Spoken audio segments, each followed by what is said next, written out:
Hello everyone, so welcome to the Sudesh sir biology. तो students, human reproduction का आज है हमारा 12th लेक्चर और ये है इस चैप्टर का लास्ट लेक्चर। इसके बाद एक और वीडियो आएगा जिसमें कि 50 एमसीक्यू क्वेश्चंस के साथ ये चैप्टर समाप्त हो जाएगा। ठीक है, तो शुरुआत करते हैं इस लेक्चर की। और इस लेक्चर में हम लोग क्या पढ़ेंगे, तो मतलब पिछले वीडियो में पूरा चैप्टर खत्म हो चुका था, लेकिन आज हम लोग थोड़ा सा रिवीजन करेंगे और कुछ इंपॉर्टेंट चीज़ों की बात करेंगे इस चैप्टर से रिलेटेड, है ना। ब्रीफ रिव्यू के तौर पर हम लोग देखेंगे और कंपेरेटिवली स्टडी करेंगे यहाँ पर कि मेल में क्या होता है और फीमेल में क्या होता है ना। तो बात करेंगे, अगर हम बात करते हैं development of secondary sex organs की, तो मेल और फीमेल में इन चीज़ों की बात करेंगे, है ना। तो किस चीज़ की बात करते हैं, सबसे पहले development of secondary sex organ. Development of secondary sex organ. ठीक है, सेकेंडरी सेक्स ऑर्गन के डेवलपमेंट की यहां पर बात कर रहे हैं। तो मेल में क्या होता है और फीमेल में क्या होता है, ठीक है। कंपेरेट, क्योंकि हम लोग आज पूरा कंपेरेटिवली स्टडी करने वाले हैं, तो मेल और फीमेल को साथ साथ में देखेंगे, है ना, कंपेयर करते हुए। तो मेल और फीमेल में क्या होता है, तो देखो ध्यान देना। मेल में एक स्ट्रक्चर होता है जिसे कहा जाता है वॉल्फियन डक्ट, या उसे ही मीजोनेफ्रिक डक्ट कहा जाता है। अब ये बेसिकली ग्रुप ऑफ डक्ट्स का नाम है वॉल्फियन डक्ट, है ना। वॉल्फियन डक्ट, क्या नाम है इसका? Wolffian duct. वॉल्फियन डक्ट, ठीक है। वॉल्फियन डक्ट की बात हो रही है, तो भाई वॉल्फियन डक्ट है क्या एक्चुअली में, या इसे ही मीजोनेफ्रिक डक्ट भी बोलते हैं, याद रखेंगे क्या बोलते हैं, मीजोनेफ्रिक। ठीक, मीजोनेफ्रिक डक्ट।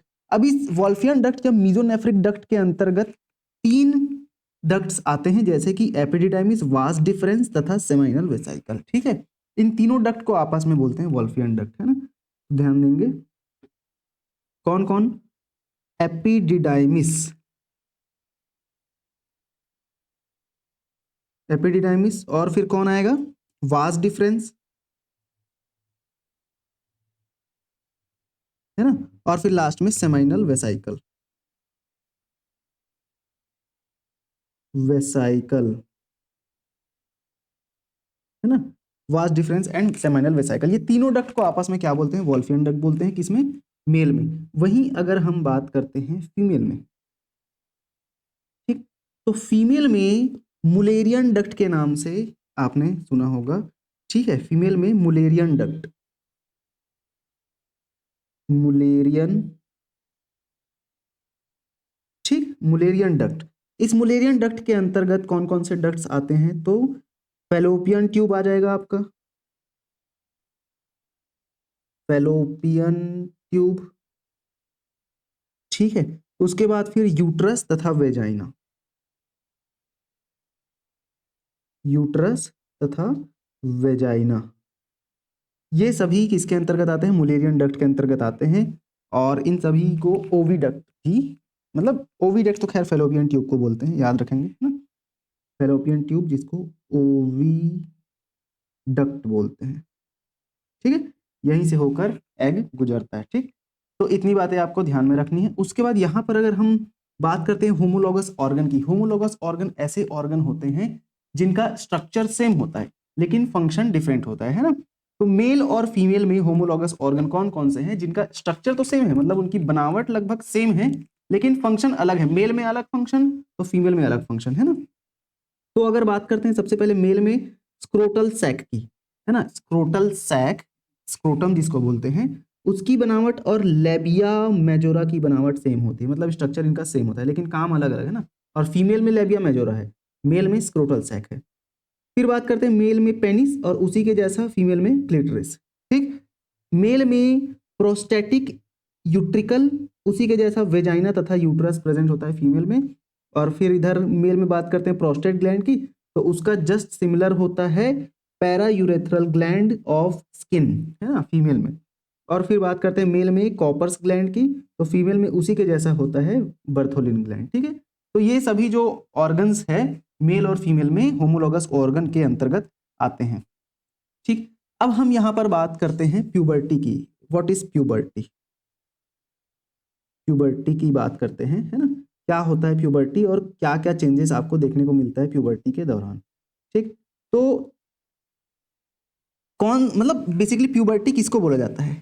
तो puberty is the age of sexual maturity. ठीक है, ये जो प्यूबर्टी है इसको हम लोग क्या बोलते हैं? Age of sexual maturity. ठीक है, सेक्सुअल मैच्योरिटी का जो एज होता है मतलब वह एज जहां पर कोई भी बच्चे में सेक्सुअल मैच्योरिटी आ जाती है ना, रिप्रोडक्शन के लिए उसकी बॉडी मैच्योर हो गई है। नाउ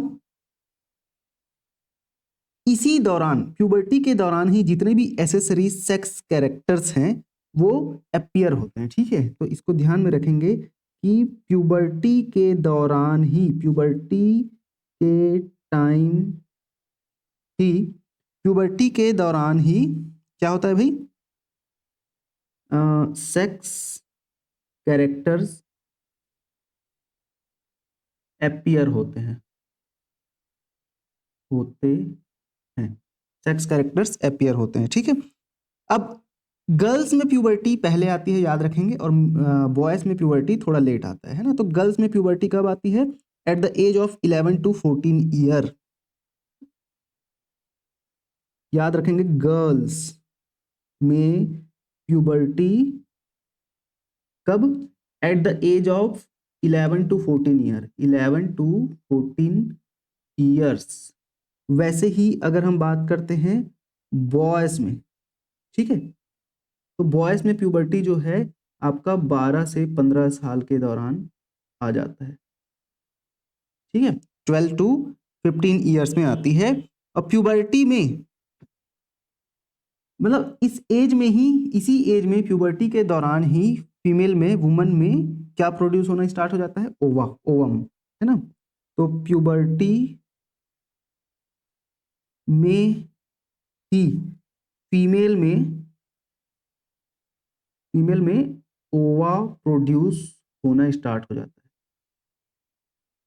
होना स्टार्ट होता है। ठीक है, चलो अब प्यूबर्टी के दौरान बॉयज और गर्ल्स में क्या क्या चेंजेस आता है बॉडी के लेवल में, है ना, तो उसकी बात करते हैं। तो यहाँ पर टेबल दिया हुआ है, changes in puberty in boys and girls. ठीक है, प्यूबर्टी के दौरान बॉयज और गर्ल्स में क्या क्या चेंजेस आता है, तो ध्यान से देखेंगे। सबसे पहले बात करते हैं यहाँ पर गोनैड्स की, गोनैडल मतलब ऑर्गन्स की बात कर रहे हैं। ठीक है, तो जो गोनैडल ऑर्गन है, सेक्सुअल ऑर्गन है, उनमें बॉयज की बात करें तो इनलार्जमेंट ऑफ द टेस्टिस, है ना, वृषण, जिसको हिंदी में बोलते हैं वृषण, टेस्टिस का साइज बढ़ता है। दूसरा, स्पर्मेटोजेनेसिस बिगिन, तो यहाँ पर प्यूबर्टी के दौरान ही स्पर्म बनना स्टार्ट हो जाता है। स्पर्मेटोजेनेसिस का मतलब होता है फॉर्मेशन ऑफ स्पर्म, स्पर्म का बनना। तो प्यूबर्टी के दौरान ही ये प्रोसेस स्टार्ट हो रहा है। गर्ल्स में क्या होता है? Ovarian cycle and ovulation begin, तो इसी दौरान ओवेरियन साइकिल स्टार्ट होता है, मेंस्ट्रुअल साइकिल जिसको बोल सकते हैं, और ओव्यूलेशन भी इसी दौरान होता है, प्यूबर्टी के दौरान। ठीक है, स्टार्ट होता है। अब एसेसरी सेक्सुअल ऑर्गन्स की क्या बात हो रही है यहाँ पर? बॉयज में penis, prostate, seminal vesicle and epididymis grow in mass. ठीक है, तो इन सभी स्ट्रक्चर का जो मास है, साइज है, शेप है, स्ट्रक्चर है, वो क्या होता है? बढ़ता है। ठीक है, प्यूबर्टी के दौरान। फीमेल में uterus, vagina, fallopian tube, vulva increases in size, है ना, तो यूट्रस, वेजाइना, फेलोपियन ट्यूब और वल्वा, इन सब का साइज प्यूबर्टी के दौरान बढ़ता है। Endometrium shows menstrual changes and menstruation occur, तो इसी दौरान बेसिकली जो यूट्रस की वॉल होती है, एंडोमेट्रियम, उसमें आपको चेंजेस देखने को मिलेगा, मेंस्ट्रुएशन स्टार्ट हो जाता है इसी दौरान। ठीक, हेयर्स एंड वॉइस, तो वॉइस में बहुत सारे अलग अलग बॉडी पार्ट्स में हेयर्स आपको देखने को मिलेंगे, जैसे कि बियर्ड्स का आना, है ना, मॉस्टैच, एक्सिलरी एंड प्यूबिक तथा चेस्ट हेयर, ये सब का ग्रोथ होना। लो पिच साउंड, साउंड का जो पिच है वो लो हो जाता है, और बॉडी के अलग अलग पार्ट्स में, आर्म, पीठ वगैरह में, सब में, चेस्ट वगैरह में हेयर्स ग्रोथ हो जाता है। ठीक है, बॉयज की बात करें। फीमेल में typical feminine distribution of hair axilla and pubic but no hair on chest और एब्डोमेन। तो फीमेल में चेस्ट एरिया में हेयर नहीं आते, लेकिन अदर पार्ट जैसे कि एक्सिलरी एरिया में और प्यूबिस एरिया में आपको हेयर देखने को मिल सकते हैं। क्या होता ही है, ठीक है, एवरी फीमेल में ये चीज होता है। ब्रेस्ट ग्रो इन साइज, और फिर उसके बाद fat deposition leading to feminine contours high pitch sound, ठीक है। तो बेसिकली ब्रेस्ट एरिया में फैट डिपोजिशन हो जाता है, जिसकी वजह से साइज में ग्रोथ देखने को मिलती है, और पिच जो साउंड है उसका पिच हाई हो जाता है। मेल में लो पिच साउंड, लेकिन फीमेल में हाई पिच साउंड। फिर बात करते हैं सोमैटिक की। सोमैटिक मतलब ये जो सेक्सुअल ऑर्गन्स है उनको छोड़कर अदर बॉडी पार्ट्स में क्या चेंजेस आते हैं। तो स्केलेटल सिस्टम ग्रो होता है लेंथ में, प्यूबर्टी, ये सारी चीजें ना प्यूबर्टी के दौरान ना, मतलब वही मेल में 12 से 15 के एज में और फीमेल में 11 से 14 के एज में, है ना, ये सारे चेंजेस हो रहे हैं। तो स्केलेटल सिस्टम जो हड्डियां हैं, है ना, तो उसमें ग्रोथ होने लग जाते हैं, है ना। इसी दौरान आपको देखने को मिलेगा कि 11 से 15 मतलब 11 12 13 साल के एज में ही बच्चे की हाइट भी बहुत बढ़ती है, और उसके बॉडी में जितने भी ऑर्गन्स हैं उनके शेप साइज में आपको ग्रोथ देखने को मिलती है ना, सबसे ज़्यादा ग्रोथ इसी दौरान।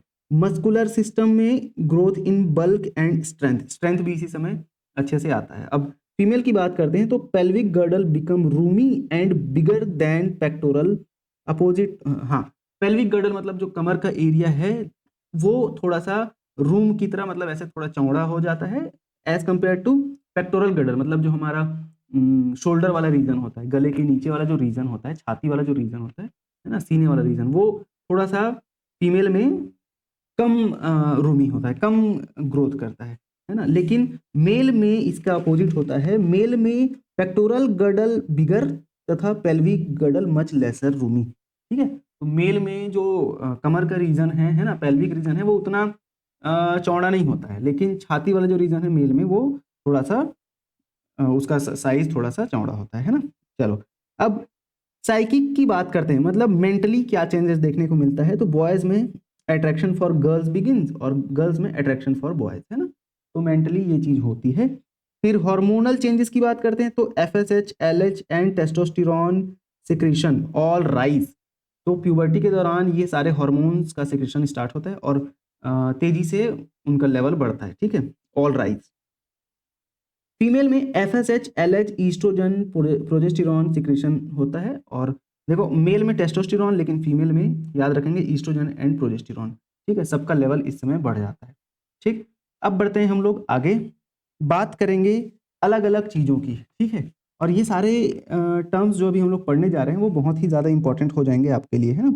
तो सबसे पहले हम यहाँ पर अब बात करते हैं किसकी, फीमेल में वेजाइना स्ट्रक्चर होता है उसकी बात करते हैं, ठीक है, वेजाइना, है ना, वेजाइना। तो अगर हम वेजाइना की बात करते हैं, वेजाइना जो है basically stratified squamous epithelium tissue से लाइंड रहता है और कोई भी ग्लैंड वहां पर नहीं रहता, ठीक है। तो यहां पर हम लोग लिखेंगे क्या, stratified, stratified squamous, stratified squamous epithelium tissue से लाइंड, ठीक है। लेकिन यहां पर कोई भी ग्लैंड नहीं रहता, नो एनी ग्लैंड हियर, ठीक है, कोई ग्लैंड ये आपको देखने को नहीं मिलेगा यहां पर। रिप्रोडक्टिव लाइफ के दौरान वेजाइना में कुछ बैक्टीरिया प्रेजेंट रहते हैं जिसका नाम है लैक्टोबैसिलस एसिडोफिलस, या इसको डॉर्डरिन बेसिलाई भी बोलते हैं, जो क्या करता है भाई, वेजाइना के पीएच को 4 to 5 तक मेंटेन रखता है। कैसे मेंटेन रखेगा, बाय प्रोड्यूसिंग लैक्टिक एसिड, और ये लैक्टिक एसिड वो बनाता कैसे है, ग्लाइकोजन से बनाता है, ठीक है। तो याद रखेंगे यहाँ पर कब, रिप्रोडक्टिव लाइफ के दौरान, मतलब जब तक एक फीमेल रिप्रोडक्शन कर सकती है, ठीक है। तो रिप्रोडक्टिव लाइफ के दौरान, रिप्रोडक्टिव लाइफ के दौरान वेजाइना के, हाँ वेजाइना में कौन सा बैक्टीरिया, लैक्टोबैसिलस एसिडोफिलस, लैक्टोबैसिलस है ना, लैक्टोबैसिलस एसिडोफिलस, लैक्टोबैसिलस एसिडोफिलस, या इसी को ही डॉर्डेरिन, डॉर्डेरिन REIN डॉर्डेरिन्स बेसिलाई के नाम से भी जाना जाता है।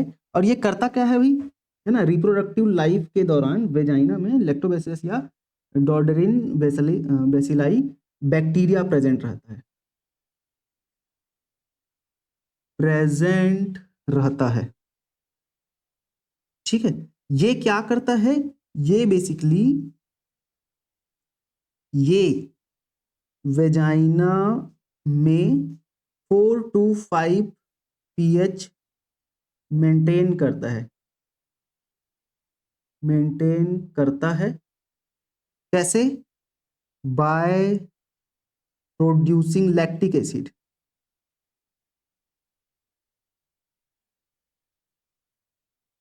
है ना, लैक्टिक एसिड।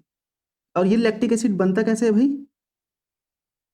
Through glycogen. ठीक है, तो ग्लाइकोजन के द्वारा लैक्टिक एसिड बनाएगा कौन, लैक्टोबैसिलस एसिडोफिलस, है ना। और उसके बाद फिर यहाँ पर pH 4 to 5 मेंटेन रखता है ये। ठीक, चलो अब हम गैमीटोजेनेसिस की बात करेंगे, क्या होता है गैमीटोजेनेसिस। तो गैमीटोजेनेसिस सबको पता है, गैमीटोजेनेसिस क्या है ना, gamete formation, the process of formation of gamete is known as gametogenesis, है ना। तो गैमिट्स का फॉर्मेशन किसके लिए, सेक्सुअल रिप्रोडक्शन के लिए, फॉर्मेशन ऑफ गैमिट्स, ठीक है, formation of gametes is known as gametogenesis. और यहां पर जर्म जो वर्टिब्रेट का जो जर्म सेल्स होता है वो बेसिकली माइटोसिस तथा मियोसिस दोनों प्रोसेस के थ्रू होता है, याद रखेंगे। Germ cells in vertebrate gonads are produced by both mitosis and meiosis. ठीक है, तो वर्टिब्रेट का germ cell mitosis and meiosis दोनों के द्वारा होता है, दोनों प्रोसेस के द्वारा होता है। ठीक है, दोनों प्रोसेस के द्वारा जर्म का फॉर्मेशन, जर्म सेल का फॉर्मेशन होता है। ठीक, अब हम अगर बात करते हैं गैस्टेशन पीरियड की, अलग अलग ऑर्गेनिज्म में गैस्टेशन पीरियड अलग अलग होता है, सबको पता है ना। तो गैस्टेशन पीरियड की बात करेंगे, गैस्टेशन पीरियड, गैस्टेशन पीरियड। ठीक, गैस्टेशन पीरियड मतलब क्या कि कितने मंथ तक कोई ऑर्गेनिज्म अपने बेबी को अपने गर्भ में यूट्रस में रखता है। ठीक है, कितने मंथ तक, मतलब कितने मंथ तक पूरा बेबी जो है डेवलप हो जाता है उसकी बॉडी में। तो duration between fertilization and parturition को ही गैस्टेशन पीरियड बोलते हैं। इसको बोलते हैं ड्यूरेशन बिटवीन, जिस दिन फर्टिलाइजेशन हुआ, है ना, जिस दिन फर्टिलाइजेशन हुआ एंड जिस दिन बच्चे का जन्म होगा, जिसको बोलते हैं पार्चुरेशन, है ना। फर्टिलाइजेशन तथा पार्चुरेशन के बीच का जो ड्यूरेशन होता है, जैसे ह्यूमन में 9 महीने का होता है ना, तो उसी को ही क्या बोलते हैं, गैस्टेशन पीरियड बोलते हैं, है ना। अब यहाँ पर अलग अलग ऑर्गेनिज्म का अलग अलग होता है भाई। ठीक है, जैसे कि बात करेंगे रैबिट में, तो 28 से 32 दिन में ये पूरा प्रोसेस हो जाता है। रैबिट बड़े फास्ट है भाई, 28 से 32 दिन। बात करेंगे मैन में, ह्यूमन की बात हो रही है, इंसानों में, है ना, तो मैन में ये प्रोसेस जो है 270, देखो आपको कैलकुलेट करना पड़ेगा क्योंकि 9 महीने तो हम जानते हैं, है ना। तो 9 महीने मतलब कि एक महीने में 30 दिन, तो 9 महीने मतलब कि 9 × 30 कर देंगे तो 270 ही आता है ना। तो 270 से 290 रेंज लेके चलते हैं, 290 डेज। फिर डॉग में 60 से 65 दिन होता है, डॉग कितना दिन, 60 से 65। वही कैट की बात करते हैं तो कैट में कितना दिन होता है भैया, 62 से 72 दिन। और एलिफेंट में सबसे ज्यादा दिन होता है, एलिफेंट में होता है ये आपका 607 से लेकर 641 दिन। ठीक है, चलो। नाउ एक टर्म आता है गायनेको, सॉरी, गायने एकोमेस्टिया, है ना। टर्म आता है गायने एकोमेस्टिया का मतलब क्या होता है, गायने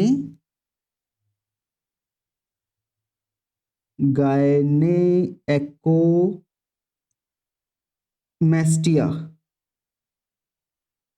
इसका मतलब क्या होता है भाई, गायने एकोमेस्टिया का मतलब क्या होता है, अगर मेल में ब्रेस्ट का डेवलपमेंट हो जाता है तो इसको बोला जाता है क्या, गायने एकोमेस्टिया, मेल में ब्रेस्ट का डेवलपमेंट।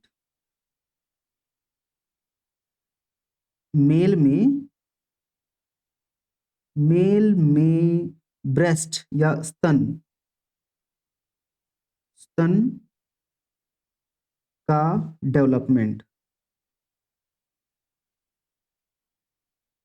ठीक है, मेल में ब्रेस्ट का डेवलपमेंट कहलाता है क्या, गायने एकोमेस्टिया। वैसे ही अगर हम बात करते हैं हिस्टेरेक्टोमी, हिस्टेरेक्टोमी, इसका मतलब क्या होता है भाई, हिस्टेरेक्टोमी का मतलब क्या होता है, रिमूवल ऑफ यूट्रस। अगर किसी फीमेल में किसी कारण से यूट्रस में कोई दिक्कत आ गई है ना, कुछ भी हो सकता है, कैंसर हो गया, ट्यूमर हो गया, तो उन सब वजहों से यूट्रस को, गर्भाशय को सर्जिकल मेथड से रिमूव किया जाता है, उसी को ही बोलते हैं क्या, हिस्टेरेक्टोमी। ठीक है, सर्जिकल रिमूवल ऑफ यूट्रस,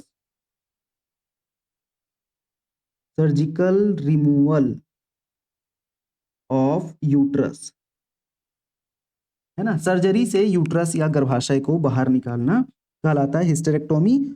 ऊफेरेक्टोमी का मतलब क्या होता है, ओवरी को ही बाहर निकाल देना, ऊफेरेक्टोमी, ऊफेरेक्टोमी, ऊफेरेक्टोमी का मतलब क्या होता है भाई, ओवरी को बाहर कर देना, removal of ovary, removal of ovary, ठीक है, ओवरीज, ओवरी को अगर रिमूव कर देना कहलाता है ओफेरेक्टोमी।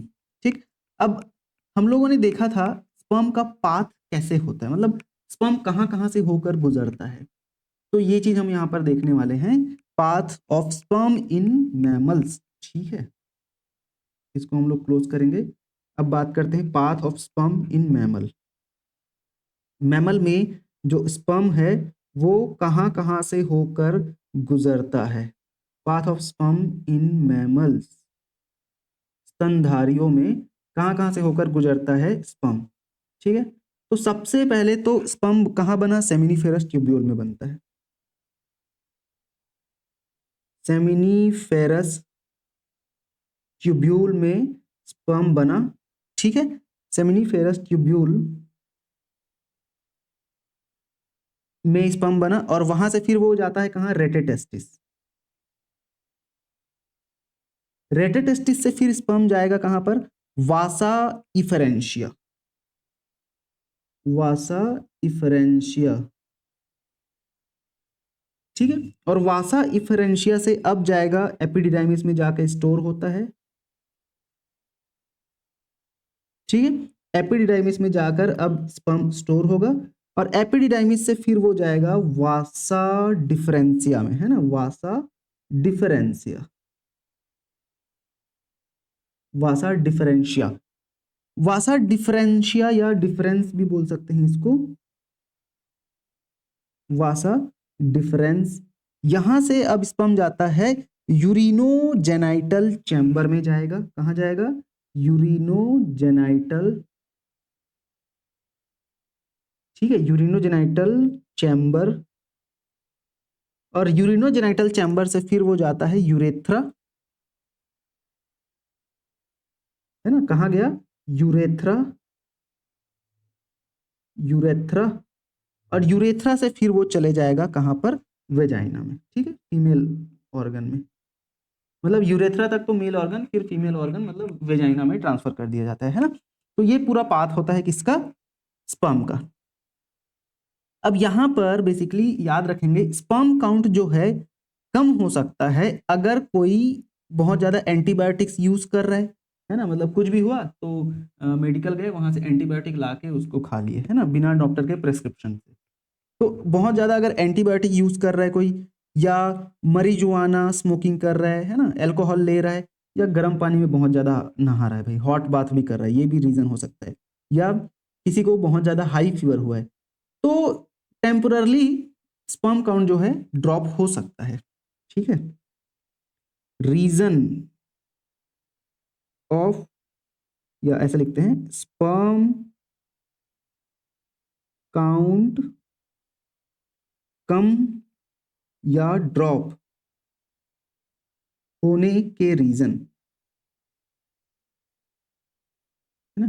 कौन कौन से रीजन है जिसकी वजह से स्पर्म काउंट कम हो सकता है? तो सबसे पहला आएगा क्या? सबसे पहला आता है हमारा एंटीबायोटिक्स यूज। ये सब एक्सेस में हो रहा है ना, यूज ऑफ, ऐसा नहीं कि थोड़ा बहुत लिया और स्पर्म काउंट कम हो गया, है ना? एंटीबायोटिक्स। अब जो महीनों में एक आध बार अल्कोहल ले रहा है तो उसके लिए दिक्कत नहीं है भाई, लेकिन एकदम एक्सेसिव अल्कोहल ले रहा है, स्मोकिंग ज़्यादा कर रहा है, तब हो सकता है। एंटीबायोटिक्स का यूज़ करना, स्मोकिंग हो गया, स्मोकिंग, सिगरेट भी और marijuana मतलब साथ ही, मतलब सेम ही चीज़ है ना? तो marijuana, स्मोकिंग ऑफ marijuana। और क्या हो सकता है? अल्कोहल,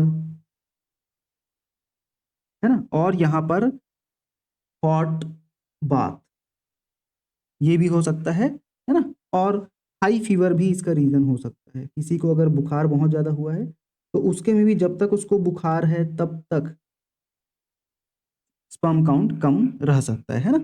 चलो, अब यहां पर एक टर्म आता है स्पॉन्टेनियस ओव्यूलेटर। स्पॉन्टेनियस ओव्यूलेटर, ये टर्म क्या है भाई, है ना? तो स्पॉन्टेनियस ओव्यूलेटर, ठीक है। स्पॉन्टेनियस ओव्यूलेटर का मतलब क्या है? स्पॉन्टेनियस ओव्यूलेटर का ये मतलब होता है कि किसी भी बिना इंडिकेशन के या इंडक्शन के ओव्यूलेशन हो जाना। ओव्यूलेशन अकर विदाउट एनी इंडक्शन, जो कि अधिकतर एनिमल में होता है और ह्यूमन में भी यही चीज होता है ना, बिना किसी इंडक्शन के, है ना? तो इसको लिखेंगे क्या? ओव्यूलेशन विदाउट एनी इंडक्शन, ठीक है। एग्जाम्पल इसका हम लिखेंगे मोस्ट एनिमल, ठीक है। और ये ह्यूमन में भी होता है ना? ह्यूमन में भी ये चीज होता है, अधिकतर एनिमल में और ह्यूमन में क्या होता है? स्पॉन्टेनियस ओव्यूलेटर। वहीं अगर इंड्यूस्ड ओव्यूलेटर, यहां पर इंडक्शन होना है ना? तो इसको लिखते हैं क्या? इंड्यूस्ड ओव्यूलेटर। इंड्यूस्ड ओव्यूलेटर मतलब कि इंडक्शन होना है भाई यहां पर। इंड्यूस्ड ओव्यूलेटर में क्या होगा? रिफ्लेक्स ओव्यूलेटर भी इसको बोलते हैं। और ओव्यूलेशन अकर्स आफ्टर कॉपुलेशन, मतलब यहां पर एक इंडिकेशन हो रहा है ना, कि जब कॉपुलेशन होगा तभी ओवम रिलीज होगा या ओव्यूलेशन होगा, है ना? तो ovulation occur after copulation, ovulation occur after copulation, है ना, ovulation occur after copulation, copulation के बाद ओव्यूलेशन का प्रोसेस होना है ना, मतलब जब मेल और फीमेल के बीच में कॉपुलेशन होना है उसी के बाद फिर ओव्यूलेशन का प्रोसेस होगा, ठीक है। चलो इसमें एग्जांपल हम लोग लिख सकते हैं क्या, रैबिट, रैबिट में ये प्रोसेस होता है, ठीक। अब आता है एक टर्म वैसेक्टोमी, सबको पता है ना, वास डिफरेंस को कट कर दिया जाता है, पुरुष नसबंदी के अंतर्गत आता है ये वैसेक्टोमी। वैसेक्टोमी में क्या होना है, वैसेक्टोमी में कट कर दिया जाता है, और या तो अच्छा वैसेक्टोमी का स्पेलिंग ऐसे होगा VESE, फिर से लिखते हैं इसको, वैसेक्टोमी, ठीक, VES, अरे क्या हो रहा है, ठीक है कोई दिक्कत नहीं है, VESECTOMY, वैसेक्टोमी, है ना। तो वैसेक्टोमी में याद रखेंगे, वैसेक्टोमी का मतलब होता है cutting and tying vas deferens, vas deferens को, वास डिफरेंस को कट कर देना, या मतलब कट करके, कट तथा कट करके क्या कर देना, टाइट, बांध देना, ठीक है, कट करना और उसे बांध देना। वैसे ही आता है एक टर्म ट्यूबेक्टोमी, अच्छा ये किसमें होगा और याद रखेंगे, अकर, अकर इन मेल, क्योंकि भाई मेल में ही तो वास डिफरेंस होता है ना, तो अकर इन मेल, इसको पुरुष नसबंदी भी कहा जाता है। और वैसे ही अगला टर्म आता है हमारा ट्यूबेक्टोमी, ये होता है फीमेल में,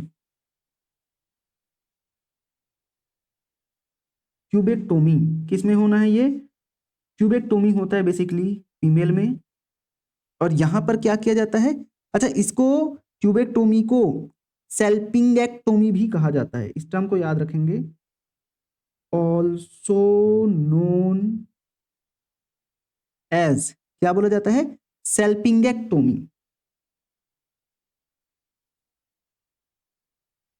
सेल्पिंगेक्टोमी भी कहा जाता है, ठीक है। और यहां पर करना क्या होता है, कटिंग, मतलब बेसिकली ये जो फेलोपियन ट्यूब है उसको कट तथा लाइगेट कर देना होता है ना, cutting and ligating, cutting and ligating of, cutting and ligating of fallopian tube, है ना, इसमें फेलोपियन ट्यूब को कट तथा लाइगेट कर दिया जाता है, बांध दिया जाता है, ठीक। तो ये बात आप याद रखेंगे, और ये भी किसमें होता है, ये भी क्या, ये बेसिकली फीमेल में होता है, ठीक है, अकर इन फीमेल, अकर नहीं लिखते, होता नहीं है अपने आप, किया जाता है, ठीक है, डन, डन इन मेल और डन इन फीमेल, अपने आप नहीं होता, इसको किया जाता है, ठीक। चलो अब यहां पर एक और चीज आता है कोलोस्ट्रम, जो कि सबसे पहले मिल्क में देखने को मिलता है जब बच्चे के का जन्म होता है, ठीक है, तो कोलोस्ट्रम जो है सबसे पहले मिल्क में देखे प्रोड्यूस होता है, कोलोस्ट्रम,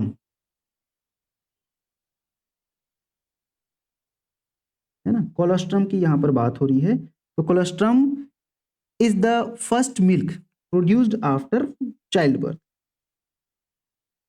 ये क्या है colostrum basically, it is the first milk produced after child birth, है ना, चाइल्ड बर्थ के बाद सबसे पहला मिल्क कोलोस्ट्रम ही प्रोड्यूस होता है, याद रखेंगे। कॉन्ट्रासेप्टिव पील्स जो हम खाते हैं ना, मतलब प्रेगनेंसी को रोकने के लिए कॉन्ट्रासेप्टिव पील्स का यूज किया जाता है, उसमें ईस्ट्रोजन तथा प्रोजेस्टेरॉन प्रेजेंट रहता है, वेरिएबल कॉम्बिनेशन में, अलग अलग कॉम्बिनेशन में, कितना डोज लिया जा रहा है उस पर डिपेंड रहता है, ठीक है। तो यहां पर हम लोग इस चीज को लिखेंगे क्या, कॉन्ट्रासेप्टिव पिल्स, क्या होता है भाई कॉन्ट्रासेप्टिव पिल्स में? तो ईस्ट्रोजन एंड प्रोजेस्टेरॉन का वेरिएबल अमाउंट होता है,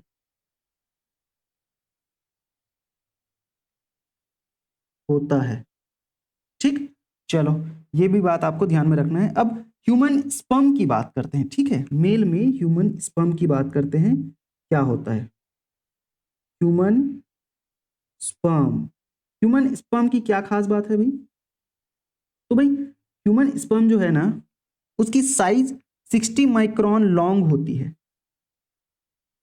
साइज जो है 60 माइक्रोन लॉन्ग, बट इस 60 माइक्रोन में 55 माइक्रोन जो है किसका लेंथ होता है? टेल का लेंथ होता है। बाकी जो पार्ट है वो सिर्फ 5 माइक्रोन का होता है ना।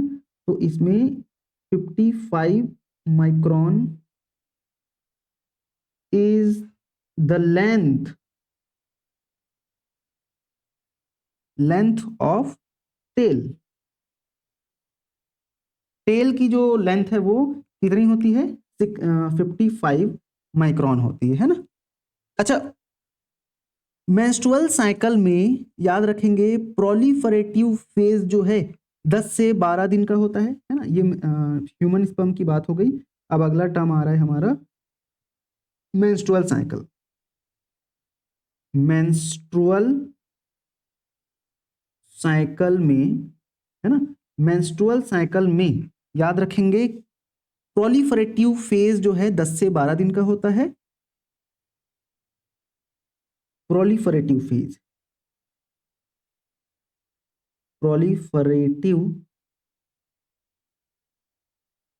फेज 10 से 12 दिन, ठीक। प्रोलिफरेटिव फेज 10 से 12 दिन का होता है और ये किसके इन्फ्लुएंस में होता है? ईस्ट्रोजन हार्मोन के इन्फ्लुएंस में होता है ना। ईस्ट्रोजन हार्मोन के इन्फ्लुएंस में होता है, ठीक है। ईस्ट्रोजन हार्मोन के इन्फ्लुएंस में होता है क्या? Proliferative phase.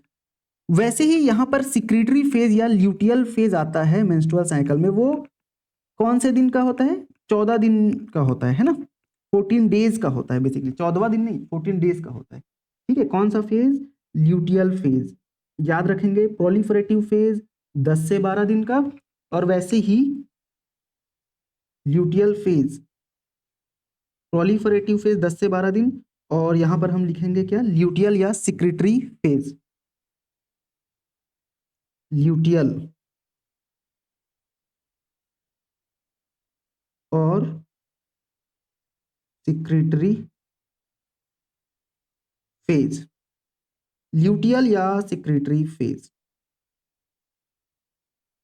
तो इस फेज में बेसिकली 14 दिन का होता है ये, और ये प्रोजेस्टेरॉन हार्मोन के इन्फ्लुएंस में होता है ना। कितने दिन का याद रखेंगे इसको?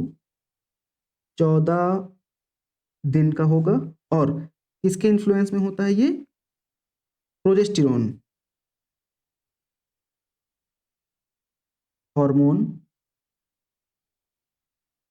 के इन्फ्लुएंस में होता है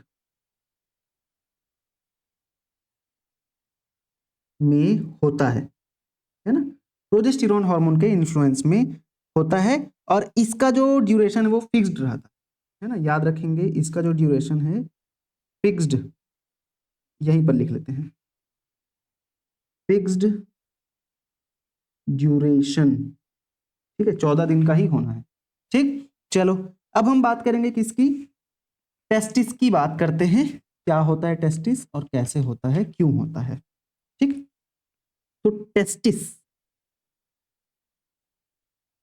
टेस्टिस मेल में टेस्टिस की बात होती है, ठीक है। टेस्टिस कहाँ प्रेजेंट होता है? मेल में प्रेजेंट होता है। तो टेस्टिस प्लस एपिडिडाइमिस, अच्छा टेस्टिस नहीं, इसको हम लोग लिखेंगे क्या? टेस्टिकल, ठीक है।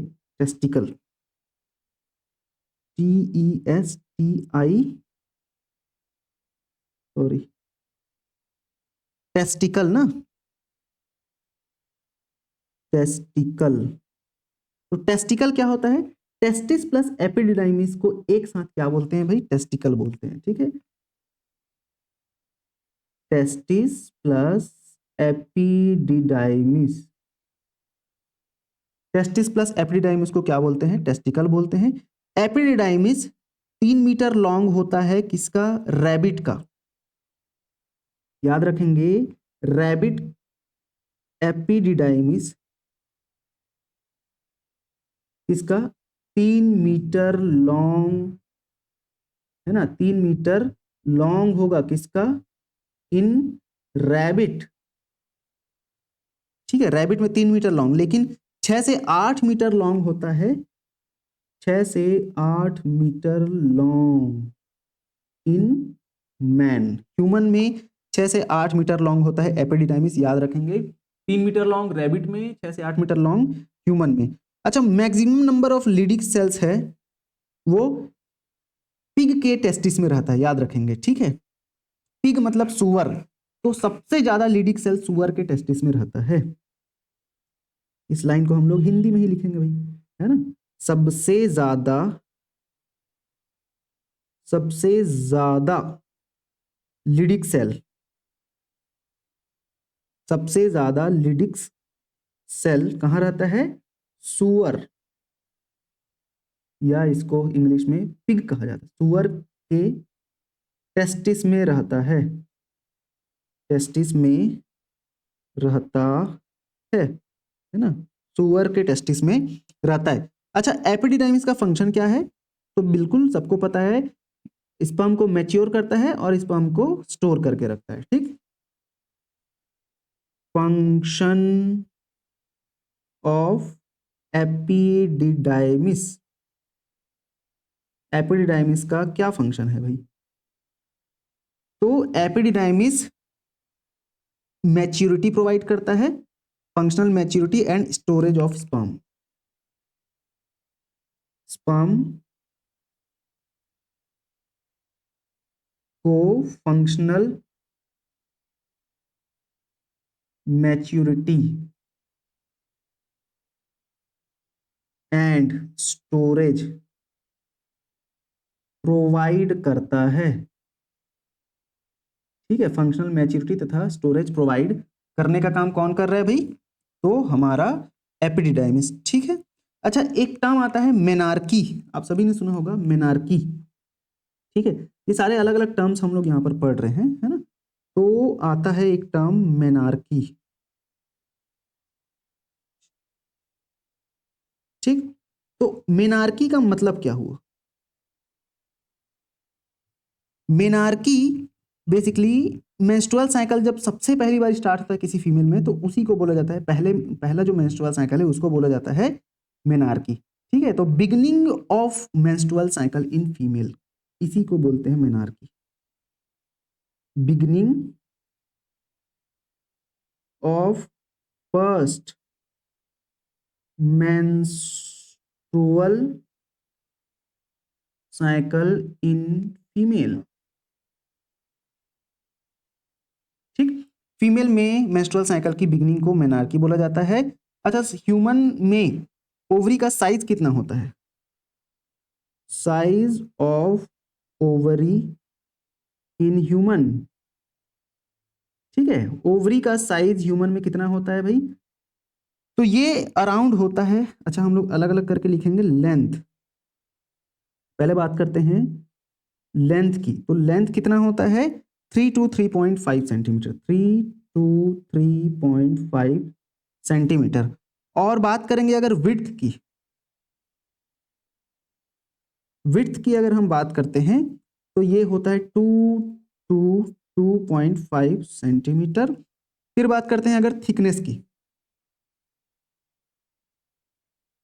थिकनेस की अगर बात करेंगे तो ये होता है 1 to 1.8 सेंटीमीटर, है ना।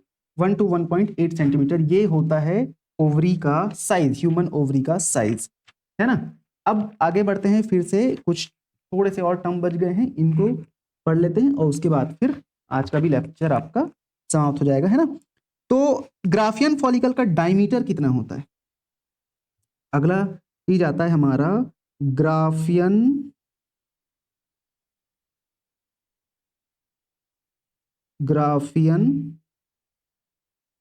फॉलिकल का डायामीटर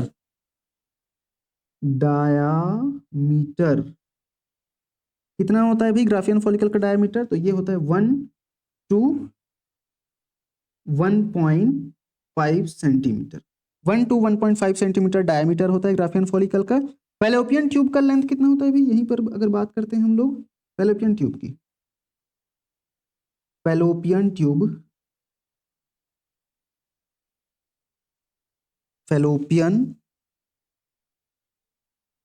ट्यूब की लेंथ, फैलोपियन ट्यूब का लेंथ कितना होता है ह्यूमन में? तो ये अराउंड होगा 10 सेंटीमीटर टू 12 सेंटीमीटर, याद रखेंगे 10 सेंटीमीटर टू 12 सेंटीमीटर होता है, ठीक है, फैलोपियन ट्यूब का साइज लेंथ, ठीक है। चलो अब एक आता है हर्माफ्रोडिज्म, आपने सुना होगा हर्माफ्रोडिज्म। क्या होता है भाई हर्माफ्रोडिज्म? देख लेते हैं।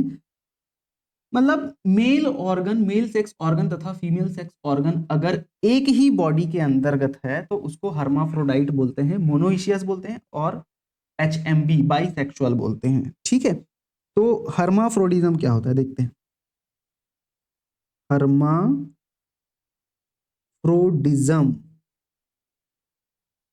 हर्माफ्रोडिज्म क्या होता है भाई हर्माफ्रोडिज्म?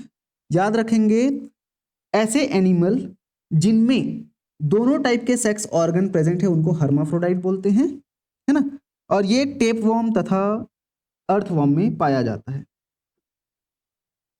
ऐसे एनिमल जिनमें दोनों सेक्स ऑर्गन प्रेजेंट है, ऐसे एनिमल जिनमें दोनों सेक्स ऑर्गन प्रेजेंट है उन्हें क्या बोला जाता है? हर्माफ्रोडाइट कहते हैं, है ना। क्या कहते हैं? हर्माफ्रोडाइट कहते हैं। इसका एग्जाम्पल हो जाता है क्या? टेपवर्म, ठीक है। इसका एग्जाम्पल क्या हो जाता है?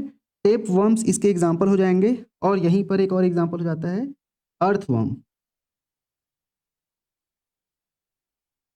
अर्थवर्म, है ना। इसका एग्जाम्पल टेपवर्म तथा अर्थवर्म, ये इसके एग्जाम्पल्स हो जाते हैं। अब आता है एक फिर से कॉन्सेप्ट कैपेसिटेशन, लास्ट कॉन्सेप्ट है, उसके बाद फिर कुछ स्पेशल पॉइंट है उनको पढ़ के ये चैप्टर आपका समाप्त हो जाना है। तो कैपेसिटेशन क्या होता है भी? कैपेसिटेशन, कैपेसिटेशन का मीनिंग ये होता है कि स्पर्म को अगर किसी तरीके से रीएक्टिवेट किया जाता है, इस प्रोसेस को बोलते हैं कैपेसिटेशन बोलते हैं। और ये बेसिकली वेजाइना में होता है ना। मतलब स्पर्म जो है एक्टिवेट तो रहता है लेकिन उतनी एनर्जी नहीं होती उसके पास, तो वो जैसे ही वेजाइना में पहुंचता है तो वेजाइना में कुछ फ्लूइड प्रेजेंट रहते हैं, कुछ म्यूकोसल सिक्रीशन रहते हैं, है ना। वो स्पर्म के साथ मिलेंगे और क्या करते हैं भाई? स्पर्म को एक्टिवेट कर देते हैं और ज्यादा एनर्जी प्रोवाइड कर देते हैं। तो कैपेसिटेशन का मतलब होता है क्या?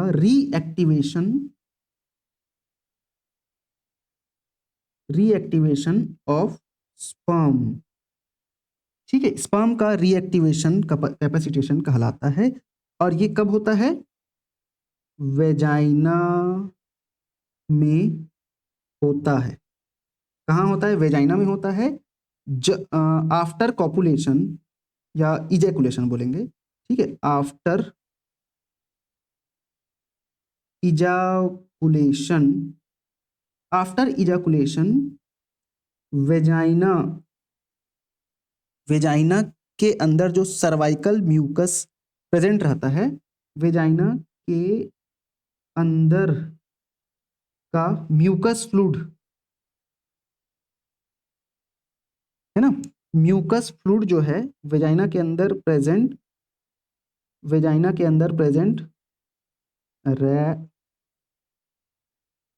म्यूकस फ्लूइड स्पर्म को एक्स्ट्रा एनर्जी देता है भाई, ठीक है। स्पर्म को एक्स्ट्रा एनर्जी देता है ना, और स्पर्म रीएक्टिवेट हो जाता है, स्पर्म रीएक्टिवेट हो जाता है ना। तो ये कहलाता है हमारा कैपेसिटेशन। चलो भाई, तो अब कुछ इंपॉर्टेंट की पॉइंट्स है ना, इन पॉइंट्स को भी याद रखना आपको जरूरी है इस चैप्टर के लिए, ठीक है। तो उनकी बात करते हैं। तो ये जो स्पेशल पॉइंट है इंपॉर्टेंट बहुत जरूरी है, लेकिन कुछ नहीं है बेसिकली, आपको याद रखना है ये चीजें, ठीक है। तो human gametogenesis, in human gametogenesis maturation phase जो है वो सबसे लॉन्गेस्ट फेज होता है, याद रखेंगे। ह्यूमन गैमेटोजेनेसिस में जैसे कि फीमेल में भी मैच्यूरेशन फेज में ही अटके रहता है वो, और जब प्यूबर्टी आती है उस दौरान फिर जाकर मैच्यूरेशन कंप्लीट होता है ना। तो गैमेटोजेनेसिस मतलब कि युग्मक निर्माण में मैच्यूरेशन या परिपक्वता का जो फेज है वो सबसे लॉन्ग होता है। The acrosome of sperm are produced by Golgi body, बहुत ही इंपॉर्टेंट पॉइंट है, अधिकतर कॉम्पिटेटिव एग्जाम में ये क्वेश्चन पूछा जाता है कि स्पर्म का जो सबसे हेड वाला रीजन रहता है, यहाँ पर ये मान के चलो स्पर्म है तो ये हेड रीजन है, यहाँ पर क्या प्रेजेंट रहता है, एक्रोजोम। वो एक्रोजोम किससे बना होता है, तो वो बना होता है, याद रखेंगे, गोल्जी बॉडी से, है ना। Formation of yolk in oogenesis takes place in the growth phase, तो योक का जो फॉर्मेशन है oogenesis के दौरान, है ना, तो वो कब होता है, ग्रोथ फेज में होता है। oogenesis के ग्रोथ फेज में होता है योक का फॉर्मेशन अंडे के अंदर। लार्जेस्ट एग किसका होता है, ऑस्ट्रिच का होता है, जो बचपन से पढ़ते आ रहे हैं। 16 सेंटीमीटर लॉन्ग होता है, ठीक है। अपने शेल के मतलब उसके शेल को भी काउंट करेंगे, 16 सेंटीमीटर लॉन्ग होता है ना। और although normal number of sperm are present in semen, but if these are completely non motile, this condition is known as necrospermia, है ना। तो स्पर्म में मान के चलो स्पर्म काउंट तो प्रॉपर है, ठीक है, सीमेन में स्पर्म काउंट अच्छा है, स्पर्म का जितना नंबर होना चाहिए उतना है, पर एक भी स्पर्म मोटाइल नहीं है, तो इस कंडीशन को बोला जाता है नेक्रोस्पर्मिया।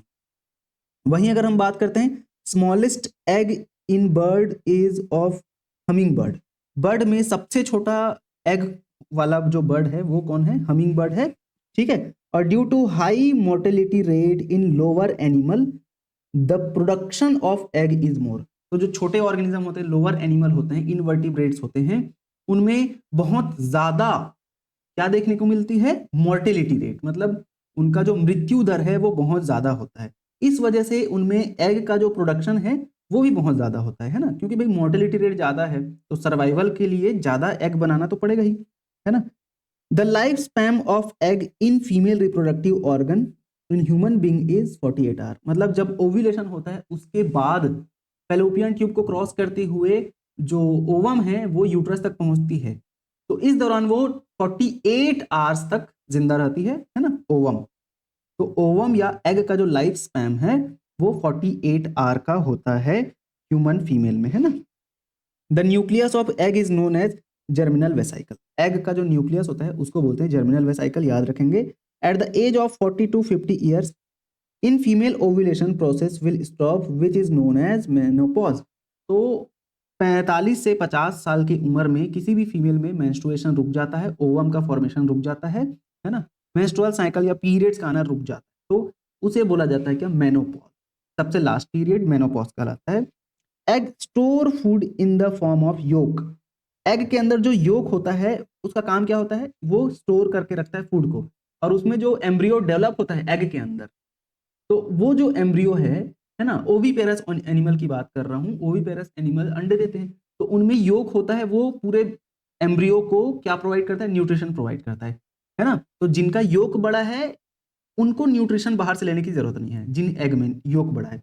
लेकिन ह्यूमन वगैरह में जो बच्चे को पैदा देते हैं विविपेरस एनिमल, उनमें योक का जो साइज होता है बहुत छोटा होता है, जो कि इनफ नहीं होता है एम्ब्रियो को क्या प्रोवाइड करने के लिए, न्यूट्रिशन प्रोवाइड करने के लिए। इसीलिए मदर के वुम्ब में, मदर के गर्भ में रखना पड़ता है बच्चे को, मदर से डायरेक्टली उसको न्यूट्रिशन प्रोवाइड किया जाता है ना।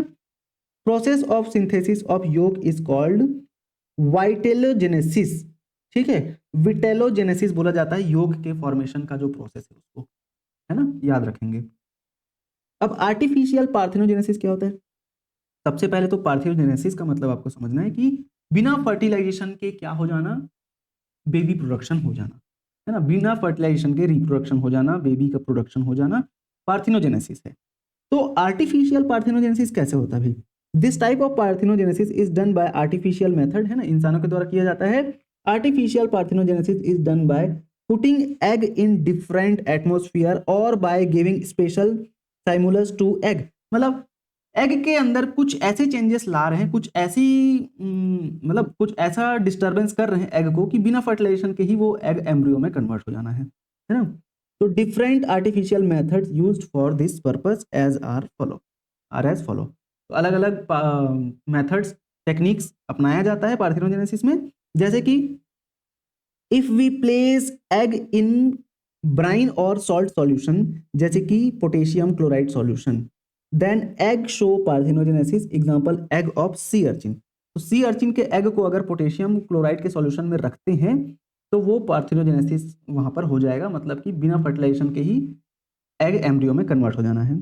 Bye short exposure of radiation on egg और exposure of silk insect egg to sunlight. तो जो सिल्क इंसेक्ट का एग होता है उसको सनलाइट में रखेंगे तो, और या तो रेडिएशन दिखा देंगे तो उससे भी एम्ब्रियो फॉर्मेशन हो जाता है। If egg are given shock of temperature, अगर एग को शॉक टेम्परेचर दिया जा रहा है तो भी वहां पर एम्ब्रियो डेवलपमेंट हो जाता है। और if egg are pierced by needle dipped in the blood of some animal, the egg of frog show parthenogenesis by this method।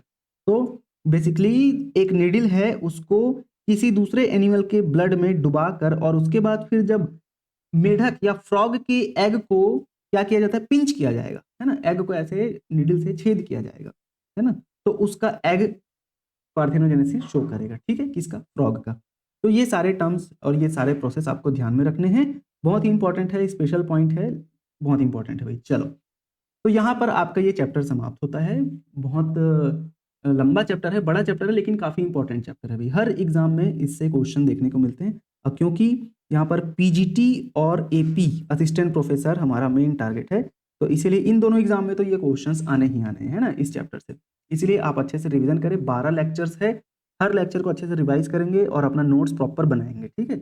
और उसके बाद अगला जो वीडियो रहेगा उसमें हम लोग क्या देखेंगे, उसमें हम लोग इस चैप्टर से रिलेटेड 50 एमसीक्यू क्वेश्चन जो आपके हर एग्जाम के लिए इंपॉर्टेंट हो जाते हैं, ना ही सिर्फ आपके असिस्टेंट प्रोफेसर और पीजीटी के लिए, बाकी हर एग्जाम के लिए इंपॉर्टेंट हो जाते हैं, ठीक है। तो चलो भाई, मिलेंगे अगले वीडियो में, तब तक के लिए बहुत बहुत धन्यवाद। आप अच्छे से अपनी तैयारी करते रहें, ठीक है। चलो, थैंक यू सो मच।